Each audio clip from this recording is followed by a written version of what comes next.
ಸಹಜವಾಗಿ ಆಡಳಿತ ಪಕ್ಷದಲ್ಲಿ ಅಧಿಕಾರಕ್ಕಾಗಿ ಕಿತ್ತಾಟ ಇದ್ದೇ ಇರುತ್ತೆ. ಅಧಿಕಾರ ಹಂಚಿಕೆ ವಿಚಾರಕ್ಕೋ ಅಥವಾ ಸೀಟುಗಳ ವಿಚಾರಕ್ಕೋ ಹೀಗೆ ಕಿತ್ತಾಟಗಳು ಇದ್ದೇ ಇರುತ್ತೆ, ಸಹಜ ಎನ್ನುವ ಮಟ್ಟದಲ್ಲಿ. ಆದರೆ ಕಾಂಗ್ರೆಸ್ನಲ್ಲಿ ಎಲ್ಲವೂ ಸರಿ ಇದೆ ಎನ್ನುವ ಪಿಕ್ಚರ್ ಇದ್ದಾಗ ವಿರೋಧ ಪಕ್ಷವಾಗಿದ್ದಂಥ BJPಯಲ್ಲಿ ಬಹಳ ದೊಡ್ಡ ಗೊಂದಲಗಳು ಮನೆಯೊಂದು ಮೂರು ಬಾಗಿಲ ರೀತಿಯಲ್ಲಿತ್ತು.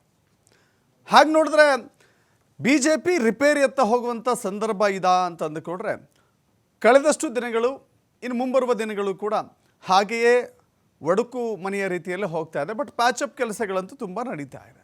ಆದರೆ ಕಾಂಗ್ರೆಸ್ಸು ಇಲ್ಲಿಯವರೆಗೂ ಕೂಡ BJPನ ಟೀಕಿಸ್ತಾ ಬರ್ತಾ ಇತ್ತು. ಬಟ್ ಈಗ ಒಂದು ದೊಡ್ಡ ಕ್ರಾಂತಿಗೆ ಮುಂದಾದಂಗೆ ಕಾಣಿಸ್ತಾ ಇದೆ. ಅದು ಸೆಪ್ಟೆಂಬರ್ ಕ್ರಾಂತಿ. ಗೊತ್ತಿಲ್ಲ ಸೆಪ್ಟೆಂಬರ್ನಲ್ಲಿ ಕಾಂಗ್ರೆಸ್ಸಿಗೆ ಕ್ರಾಂತಿ ಸಿಗುತ್ತೋ, BJP ಕ್ರಾಂತಿ ಸಿಗುತ್ತೋ, ರಾಜ್ಯದ ಏಳಿಗೆಗೆ ಏನಾದ್ರು ಕ್ರಾಂತಿ ಸಿಗುತ್ತೋ ಗೊತ್ತಿಲ್ಲ. ಬಟ್ ಈ ಸೆಪ್ಟೆಂಬರ್ ಕ್ರಾಂತಿಯ ವಿಚಾರಕ್ಕೆ ಸಂಬಂಧಪಟ್ಟಂಗೆ ಭಾಳ ದೊಡ್ಡ ಚರ್ಚೆ ಆಗ್ತಾ ಇದೆ ರಾಜಣ್ಣ ಅವರ ಹೇಳಿಕೆಯ ನಂತರದಲ್ಲಿ.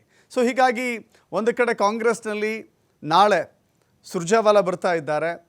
ಕೆಟ್ಟ ಮೇಲೆ ಬುದ್ಧಿ ಬಂತು ಅನ್ನೋ ರೀತಿಯಲ್ಲಿ ನೋಡಿ ಅಲ್ಲಲ್ಲಿ ಮಾತಾಡ್ಕೊತಾ ಇದ್ರು. ಅನುದಾನದ ಕೊರತೆ ಅಂತೆ, ಅಭಿವೃದ್ಧಿ ಕೆಲಸಗಳಾಗ್ತಾ ಇಲ್ಲ, ಅಸಮಾಧಾನಗಳು ಜನರ ಮಧ್ಯೆ, ಜನರಿಗೆ ಸಿಕ್ಕಾಗ ಉತ್ತರಗಳು ಹೇಳಲಿಕ್ಕೆ ಸಾಧ್ಯವಾಗ್ತಾ ಇರಲಿಲ್ಲ ಅಂತ ಸಂದರ್ಭಗಳು ಇದ್ವು. ಆದರೆ ಈಗ ಬಹಿರಂಗವಾಗಿ ಬೀದಿಗೆ ಬಂದು ಓಪನ್ ಆಗಿ ಮಾತಾಡಲಿಕ್ಕೆ ಶುರು ಮಾಡಿದ್ದಾರೆ.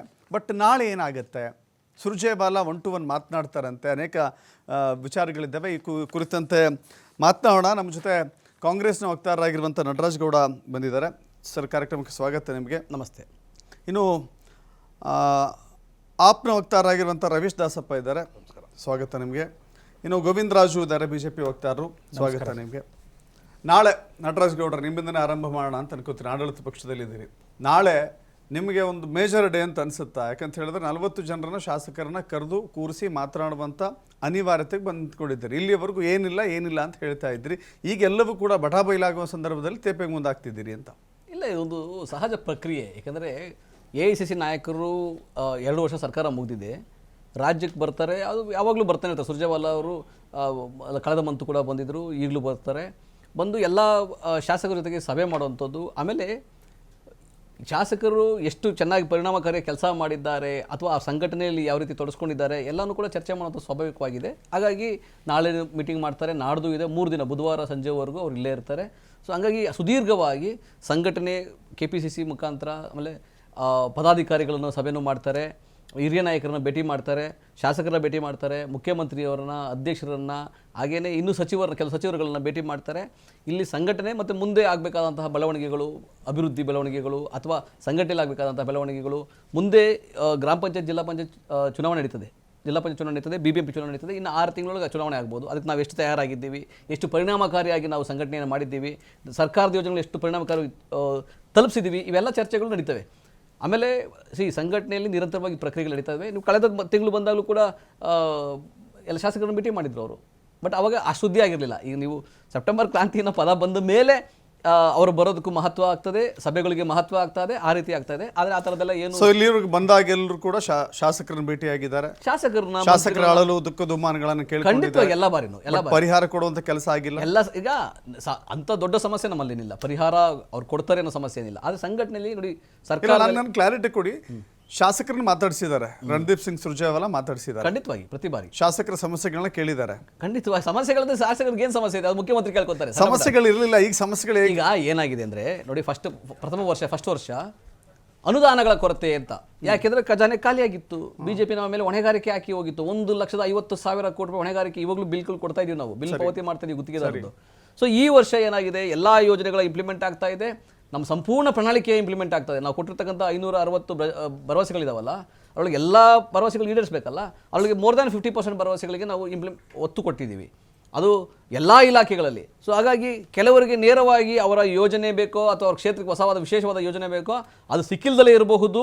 ಆದರೆ ಅಭಿವೃದ್ಧಿಗೆ ಪ್ರತಿ ಇಲಾಖೆಯಿಂದ ಪ್ರತಿ 224 ಶಾಸಕರು, ಇವನ್ BJP JDS ಶಾಸಕರು ಅನುದಾನಗಳು ನೋಡಿ. ಅನುದಾನದ ಸಮಸ್ಯೆ, ಅಭಿವೃದ್ಧಿ ಕೊರತೆ ಎಲ್ಲಿಗೆ ಬಂದು ನಿಂತ್ಕೊಂಡಿದೆ ಅಂದ್ರೆ ಮುಖ್ಯಮಂತ್ರಿಗಳ ರಾಜೀನಾಮೆ, ಕುರ್ಚಿ ಬದಲಾವಣೆಗೆ ಬಂದು ನಿಂತ್ಕೊಂಡಿದೆ. ಇಲ್ಲ, ಆ ಥರದೆಲ್ಲ ಈಗ ಚರ್ಚೆ ಅಲ್ಲಿವರೆಗೂ ಒಂದು ವ್ಯಾಪ್ಸಿದೆ ಅಂತ ಆ ಥರ ಇಲ್ಲ. ಈಗ ನೋಡಿ, ಆ ಥರ ಏನು ಚರ್ಚೆ ಏನು ಬಂದಿಲ್ಲ, ಆ ಥರ ಸುದ್ದಿನೂ ಇಲ್ಲ, ಗಾಳಿ ಸುದ್ದಿನೂ ಇಲ್ಲ. ಆ ಥರ ನೋಡಿ, ಶಾಸಕರಿಗೆ ಕೆಲವರಿಗೆ ಸಣ್ಣ ಪುಟ್ಟ ಭಿನ್ನಾಭಿಪ್ರಾಯಗಳು ಇರಬಹುದು. ಯಾಕಂದ್ರೆ 140 ಶಾಸಕರು, ಕೆಲವರು ಶಾಸಕಾಂಗ ಸಭೆಯಲ್ಲಿ ಮಾತಾಡ್ತಾರೆ, ಕೆಲವರು ಅಧಿವೇಶನದಲ್ಲಿ ಮಾತಾಡ್ತಾರೆ. ಆದರೆ ಕೆಲವರು ಬಹಿರಂಗವಾಗಿ ಮಾತಾಡ್ತಾರೆ, ಮಾತಾಡಕೂಡದು. ಆ ಶಿಸ್ತು ಎಲ್ಲರಿಗೂ ಬರಬೇಕು. ಆ ಥರ ಯಾರು ಮಾತಾಡಿದ್ದಾರೆ ಅವ್ರಿಗೆ ಮಾತಾಡಬೇಡಿ ಅಂತ ಆಲ್ರೆಡಿ ಸೂಚನೆ ಕೊಟ್ಟಿದ್ದಾರೆ KPCC ಅಧ್ಯಕ್ಷರು, ಮುಖ್ಯಮಂತ್ರಿಗಳು ಸೂಚನೆ ಕೊಟ್ಟಿದ್ದಾರೆ. ಯಾರ್ಯಾರಿಗೆ ಸಣ್ಣ ಪುಟ್ಟ ಅಸಮಾಧಾನಗಳಿದ್ದಾವೆ, ಭಿನ್ನಾಭಿಪ್ರಾಯಗಳಿದ್ದಾವೆ, ಆಮೇಲೆ ಯಾವ ಇಲಾಖೆಯಲ್ಲಿ ನನಗೆ ಕೆಲಸ ಆಗ್ತಾ ಇಲ್ಲ ಅಂತ ಅನಿಸ್ತದೆ, ಕೆಲವು ಶಾಸಕರು ಅನಿಸ್ತದೆ ನನಗೆ ಈ ಇಲಾಖೆಯಲ್ಲಿ ಕೆಲಸ ಆಗ್ತಾ ಇಲ್ಲ, ಈ ಮಂತ್ರಿ ಕೈ ಸಿಗ್ತಾ ಇಲ್ಲ ಅಂತ ಅನಿಸಿದರೆ ಅದನ್ನು ಪರಿಹರಿಸ್ತಾರೆ. ಅದು ಬಿಟ್ಟರೆ ವಿಶೇಷವಾದ ಅಥವಾ ಅತಿ ದೊಡ್ಡವಾದ ಭಿನ್ನವಾದ ಯಾವ ಸಮಸ್ಯೆಗಳು ಇಲ್ಲ. ಸೆಪ್ಟೆಂಬರ್ ಕ್ರಾಂತಿ ಅನ್ನೋದು ಸುಳ್ಳು ನಿಮ್ಮ ಪ್ರಕಾರ? ನೋಡಿ, ಸೆಪ್ಟೆಂಬರ್ ಕ್ರಾಂತಿ ಅನ್ನೋದು ಅದು ಒಂದು ವಿಷಯ ಅಷ್ಟೇ. ಅದರೊಳಗೆ ನಾನು ಈ ಥರ ಏನು ಬದಲಾವಣೆ ಆಗ್ತದೆ ಅಂತ ನನಗೆ ಗೊತ್ತಿಲ್ಲ. ಬಟ್ ಬದಲಾವಣೆ ಏನಾಗ್ಬೋದು, ನನ್ನ ಅನಿಸಿಕೆ ಪ್ರಕಾರ KPCC ಚರ್ಚೆ ಆಗೋ ಪ್ರಕಾರ ಸಂಘಟನೆಯೊಳಗೆ ಕೆಲವು ಪದಾಧಿಕಾರಿಗಳು ಬದಲಾವಣೆ ಆಗ್ಬೋದು, ಮುಖ್ಯಮಂತ್ರಿಗಳು ಕೆಲವರನ್ನ ಮಂತ್ರಿಗಿರಲ್ಲಿ ತಗೋಬೋದು, ಇನ್ನು ಹೊಸಬ್ರನ್ನ ಅಥವಾ ಬೇರೆಯವ್ರನ್ನ ಬಿಡ್ಬೋದೇನೋ, ಆ ಥರ ಏನೋ ಚರ್ಚೆಗಳು ಬರಬಹುದು. ಅಷ್ಟೇ ಬಿಟ್ಟರೆ ದೊಡ್ಡ ಮಟ್ಟದ ಕ್ರಾಂತಿ ಏನಾಗುತ್ತೆ. ಇನ್ನು BJPನಲ್ಲಿ ಆಗುತ್ತೆ ಅಂತ ಮಾಹಿತಿ ಇದೆ ನಮಗೆ. BJP ರಾಜ್ಯಾಧ್ಯಕ್ಷನ ಕಿತ್ತಾಗ್ತಾ ಇದ್ದಾರೆ, BJP ವಿರೋಧ ಪಕ್ಷ ನಾಯಕರು ಕಿತ್ತಾಗ್ತಾ ಇದೆ ಅಂತ ಮಾಹಿತಿ ಬರ್ತದೆ. ಅಲ್ಲೇನಾದರೂ ಆ ಥರ ಕ್ರಾಂತಿ ಆದರೆ ಅದಾಗಬಹುದು. ನಮ್ಮಲ್ಲಿ ಅಭಿವೃದ್ಧಿಯ ಕ್ರಾಂತಿ ಇಲ್ಲಿವರೆಗೂ ಆಗಿದೆ, ಮುಂದುವರಿತದೆ. ಗೋವಿಂದರಾಜ್ ಅವರೇ, ನಿಮ್ಮಲ್ಲೂ ಕೂಡ ಆರ್ ಅಶೋಕ್ ಅವರು ಡೆಲ್ಲಿಗೆ ಹೋಗ್ತಾರೆ, 4 ದಿನ ಪ್ರವಾಸಕ್ಕೆ ಹೋಗ್ತಾರೆ. ಆ ಸಂದರ್ಭದಲ್ಲಿ ಅಶ್ವಥ್ ನಾರಾಯಣ್ ಮನೆಯಲ್ಲಿ ಮೀಟಿಂಗ್ ಆಗುತ್ತೆ. ನೀವು ವಿರೋಧ ಪಕ್ಷದವರಾಗಿ ಸರ್ಕಾರದ ವಿರುದ್ಧ ಹೋರಾಟ ಮಾಡಬೇಕಂತಂಥವರು ನಿಮ್ಮ ಹುಡುಕುಗಳನ್ನು ಮುಚ್ಚಿಟ್ಕೊಳ್ಳಲೇ ಕಾಲಹರಣ ಮಾಡ್ತಿದ್ದೀರಿ ಅಂತ ನಿಮ್ಗೆ ಅನಿಸೋದಿಲ್ವೇ?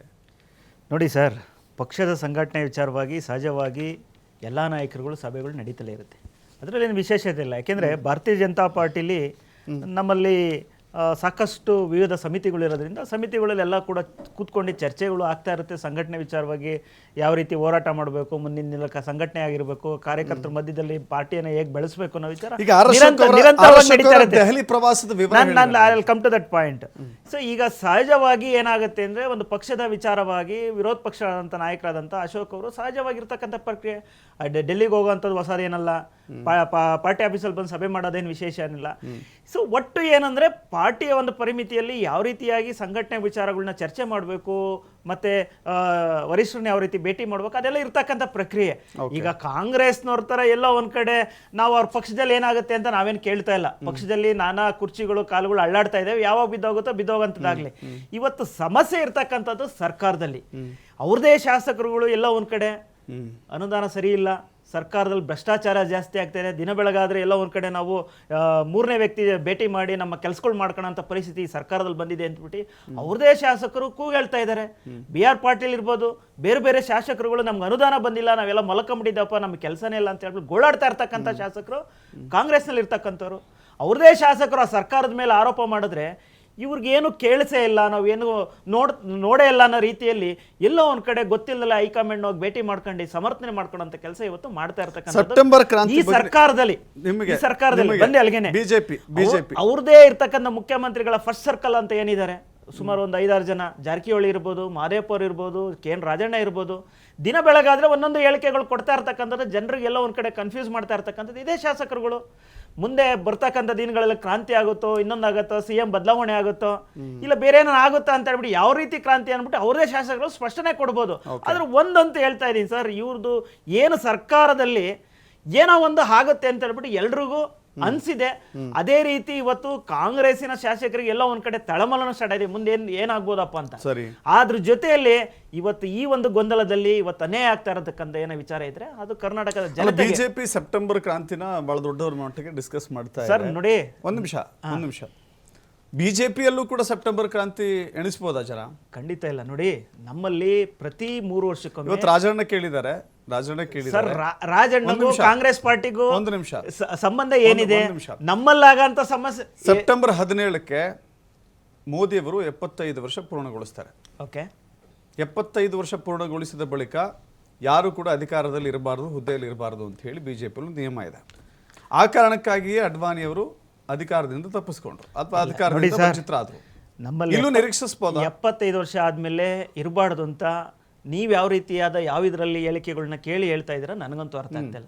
ನಮ್ಮ ಪಾರ್ಟಿನಲ್ಲಿ ಇರ್ತಕ್ಕಂಥ ಒಂದು ಇಂಟರ್ನಲ್ ಇದರಲ್ಲಿ ಯಾವುದೇ ರೀತಿಯ ಚರ್ಚೆಗಳಾಗಲಿ, ಅಜೆಂಡಾ ಆಗಲಿ, ಇಲ್ಲ ಅದಕ್ಕೇನೋ ಒಂದು ರೂಲ್ಸ್ ಆಗಲಿ ಖಂಡಿತವಾಗ್ಲೂ ಇಲ್ಲ. ಯಾಕೆಂದರೆ ಪಕ್ಷದಲ್ಲಿ ಯಾವ ಸಮಯದಲ್ಲಿ ಯಾವ ವ್ಯಕ್ತಿನ ಒಂದು ಜವಾಬ್ದಾರಿ ಕೊಡಿಸಿ ಮುಂದೆ ಯಾವ ರೀತಿ ಕೆಲಸ ಮಾಡಿಸ್ಬೋದು ಅನ್ನೋದು ಒಂದೇ ಇರ್ತಕ್ಕಂಥದ್ದು ಪಾರ್ಟಿಗೆ. ಒಂದು ಆ ರೀತಿಯಾದ ಒಂದು ನಡೆಯಿಂದ ಈ ದೇಶಕ್ಕೆ ಯಾವ ರೀತಿ ಒಳ್ಳೇದಾಗಬೇಕು, ರಾಜ್ಯಕ್ಕೆ ಒಳ್ಳೇದಾಗಬೇಕು, ಪಕ್ಷಕ್ಕೆ ಒಳ್ಳೇದಾಗಬೇಕು ಅಂತ ಒಂದು ದೂರದೃಷ್ಟಿಯ ಚಿಂತನೆ ಇಟ್ಕೊಂಡು ಆ ರೀತಿಯ ಜವಾಬ್ದಾರಿ ಕೊಡುವಂಥ ಕೆಲಸ ಆಗುತ್ತೆ. ಸೊ ಅದು ಯಾವುದೇ ರೀತಿ ಇದ್ರೂ ಈಗ ನೋಡಿ, ನಮ್ಮ ಎಲ್ಲ ರಾಜ್ಯದಲ್ಲೂ ರಾಜ್ಯಾಧ್ಯಕ್ಷರ ಒಂದು ಬದಲಾವಣೆ ಆಗ್ತಾ ಇದೆ. ಪ್ರತಿ 3 ವರ್ಷ ಇರ್ತಕ್ಕಂಥ, ಒಂದ್ ನಿಮಿಷ ಬರ್ತೀನಿ, ಪ್ರತಿ 3 ವರ್ಷಕ್ಕೊಮ್ಮೆ ತುಂಬಾ ಮಾತಾಡಿದೆ ಬರ್ತೀನಿ.